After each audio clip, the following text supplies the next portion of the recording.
Hey, what's going on, everybody? This is Tyrone back with Tech Life. And in this video, I wanted to talk about the up and coming Auction 110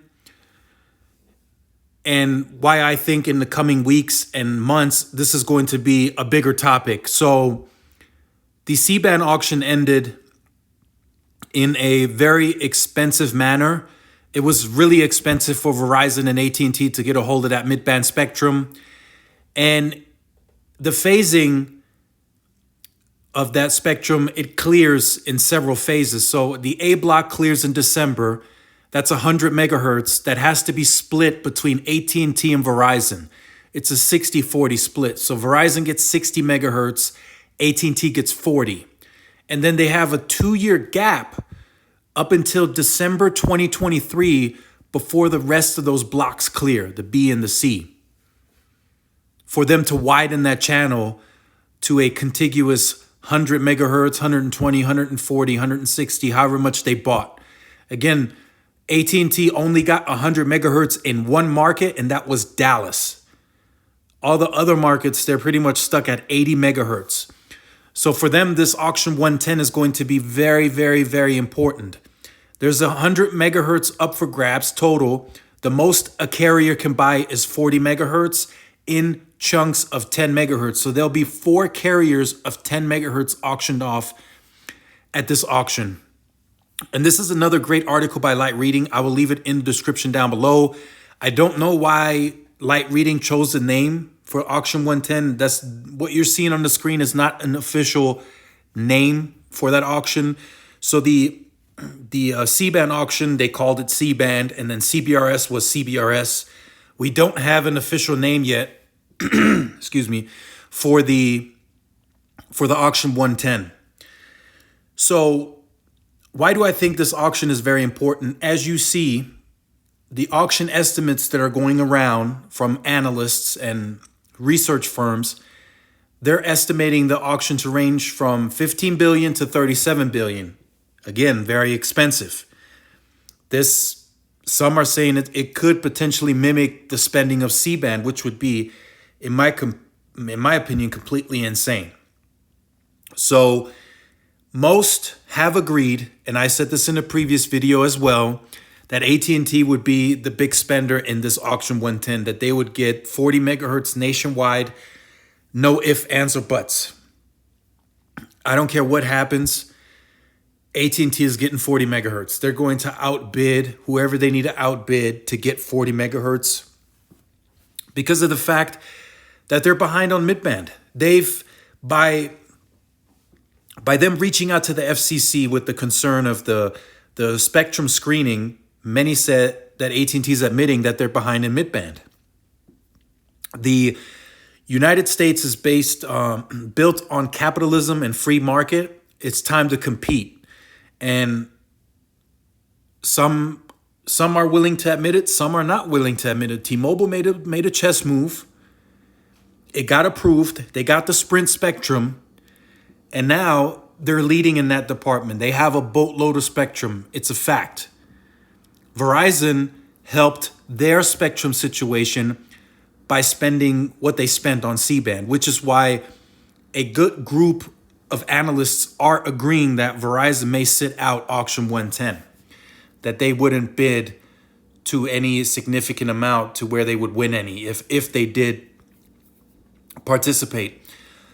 One thing that I find interesting, and I'll leave this article in the description down below so you guys can check it out. So again, just briefly, as you see, At&T expected to go big. I think we can all on the channel, all the subscribers, new viewers that are interested in the wireless, I think we can all come to the agreement that At&T is going big no matter what.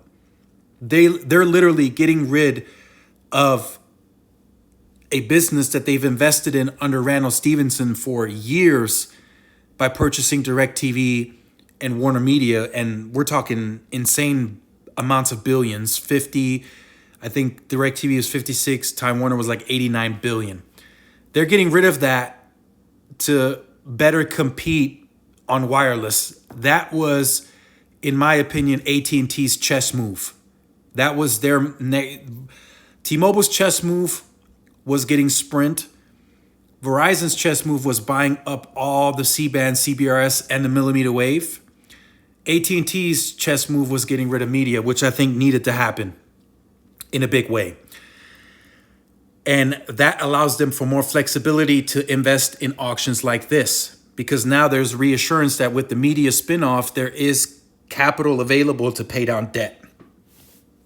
So here's something that I found interesting for one of the research firms, New Street. And I'll read off the paragraph and I'll kind of give you my take on that. We expect AT&T to claim the maximum of 40 megahertz. Again, we all agree on that. Followed by T-Mobile at 31 megahertz, Dish at 19 megahertz, and financial buyers and small carriers getting 9 to 10 megahertz. Wrote analysts at New Street, we expect Verizon to sit out the auction. So I wanted to touch on that briefly. AT&T getting 40 megahertz of this spectrum would help their spectrum position. T-Mobile getting another 31 megahertz of spectrum would significantly increase their lead on the spectrum position. Especially if Verizon sits out on auction 110, T-Mobile would then again move ahead in the total amounts of spectrum that they own. And this is before auction 110. 108. Keep that in mind. The auction 108, the extra 2.5 spectrum is by all means, and many of you will say that, set up for a successful T-Mobile bidding. Nobody right now owns the other blocks of that spectrum which belong to T-Mobile. So there's probably going to be some fragmentation issues with that spectrum if Verizon and AT&T did buy it. They have no equipment, no radios and panels on sites that can, as of right now, that can make use of 2.5. So that'll be more cost to carry for AT&T and Verizon to deploy additional spectrum where they can deploy the 2.5 on. So it makes very, very little sense for AT&T or Verizon to even buy 2.5. If you ask me, is it good to have in the warehouse to squat on that spectrum until, a couple of years down the road where you may need to deploy it for congestion purposes? Yes. I do believe so, but for right now, T-Mobile is looking like a very strong possibility that they will have a very, very strong spectrum lead in this 5G race, as everyone calls it. I think if they get to bid on auction 110, if the FCC doesn't step in for 108, I think T-Mobile could have anywhere from 100 to 150 megahertz of a lead on mid-band spectrum in the United States if it all pans out the way that T-Mobile hopes it will. So I just wanted to talk about that. There's other quotes and stuff in there too, so make sure you guys check it out. I think the auction will be very expensive. I think it'll be in the range of that $10 to $20 billion mark. Just the fact that T-Mobile is going to be in there bidding and increasing the auction. Dish just does not have the financial balance sheet to really compete. So I think that 19 megahertz is accurate. I think they need it. I don't know why they're putting 19. I think Dish is going to go for 20 megahertz. I don't know why they put such an odd number on there, but I think they go for 2 carriers of 10 megahertz. And is T-Mobile going for 31 megahertz? It's going to be very expensive. They have the balance sheet to do it. They have the lowest amount of debt. So we'll see what happens.